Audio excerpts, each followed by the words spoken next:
the best of the week on Relevant Radio. So here's the one that comes in. This is from Bonnie, and she says, what about people who have experienced heaven and Jesus? What does the Catholic Church say about people who write about experiencing death and heaven? She gives some examples.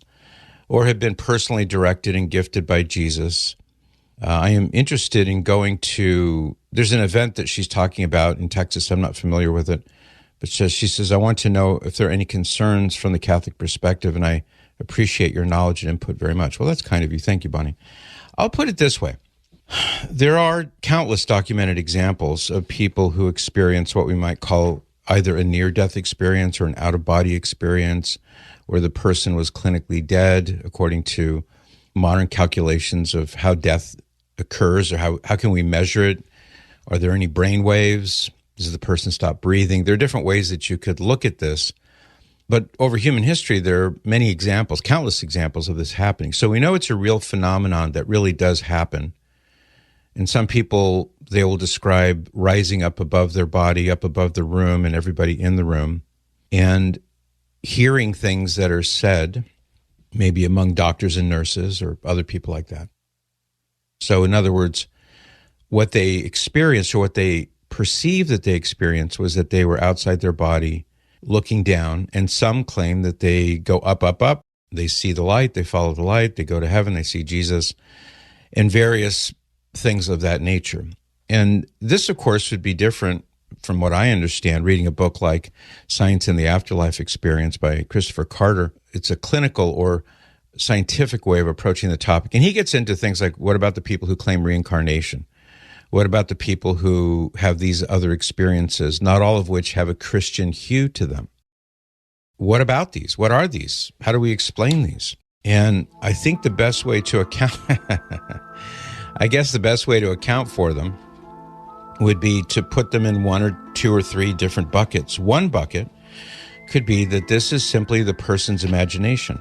And we all have powerful imaginations, and we have the ability to, whether we're dreaming or even just, wide awake, we have the ability to imagine things in very detailed ways. It's possible that any number of these experiences are simply the person was out, was unconscious, and was experiencing through his own imagination something that seemed, like following the light, going to heaven. Another bucket we could put these into would be that this is indeed a kind of biomedical phenomenon in which the soul and the body seem to separate. That would be the description. You ask, what is the Catholic Church's teaching? Well, the teaching in a summary form would be that when the body and soul separate, that's when death occurs. Which is why, as a little side note here, ask any Catholic priest who has gone on sick calls or maybe has come across a traffic accident and somebody appears to be dead, but if the body's still warm, it's possible that the soul and the body are still united. And of course, even if death occurs, it takes a little while for the body to achieve room temperature because the metabolism stops, the heart stops, etc. But one rule of thumb is that the priest often will go ahead and anoint this person, assuming that the body and soul are still there, the body and soul are still together because the body's still warm. Now, maybe not every single priest would do that, but I've heard this from many priests over the years.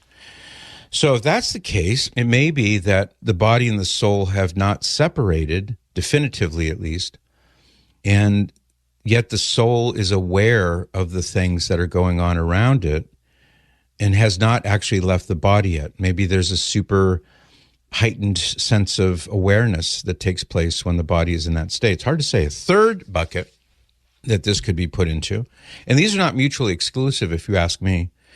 It could be any one of these things in any given case. The third bucket that I would assume we could put this in would be people who do indeed die.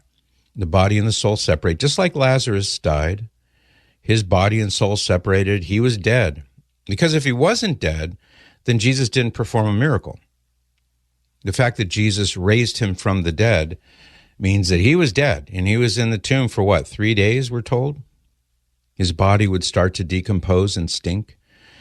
So there's a biblical example of somebody who did indeed die. The soul left the body.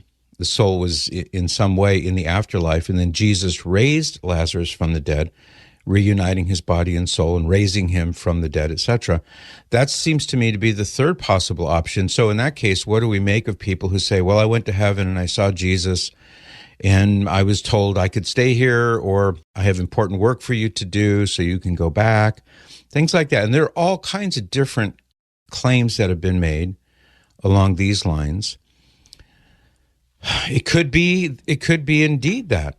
St. Teresa of Avila, she lived in the 1600s, Carmelite nun in Spain, and she had an out-of-body experience where she appeared to have died. She was very ill.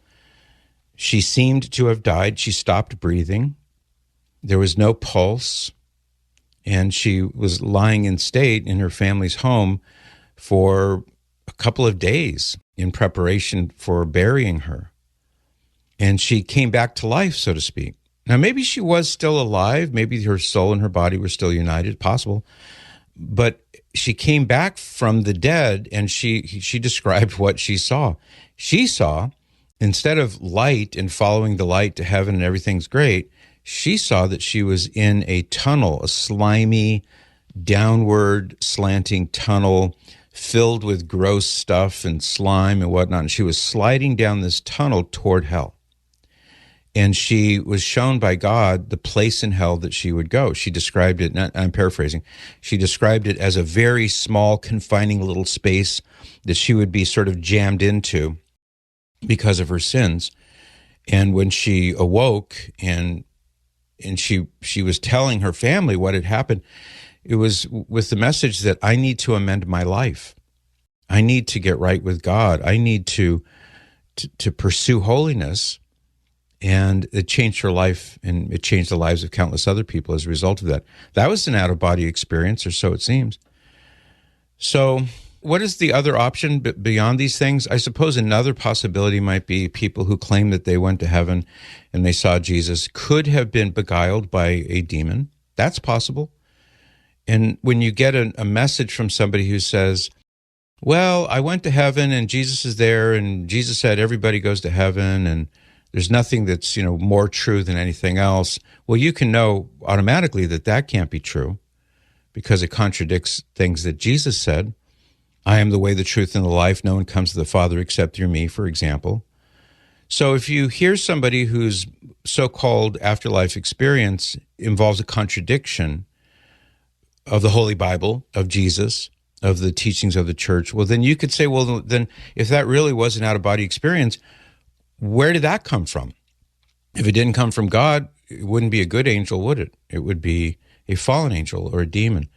So as I do, sort of mild inquiry into these issues, and I've read a couple of books, that one is the one that comes to mind, Chris Carter, Science and the Afterlife Experience. Those are my conclusions. I can't really think of any other possibilities. Some are genuine, many are not. Many are probably one's own imagination. Some could be demonic in origin, hard to say. But I think the litmus test would be, is what you claim to have seen and heard in the afterlife, does that comport with divine revelation? Does that comport with what you know to be true from what Jesus said? So I guess I'll leave it at that. But those are my thoughts in short form. You can join me by listening to The Patrick Madrid Show on the Relevant Radio app, live each weekday at 8 to 11 a.m. And thanks for listening.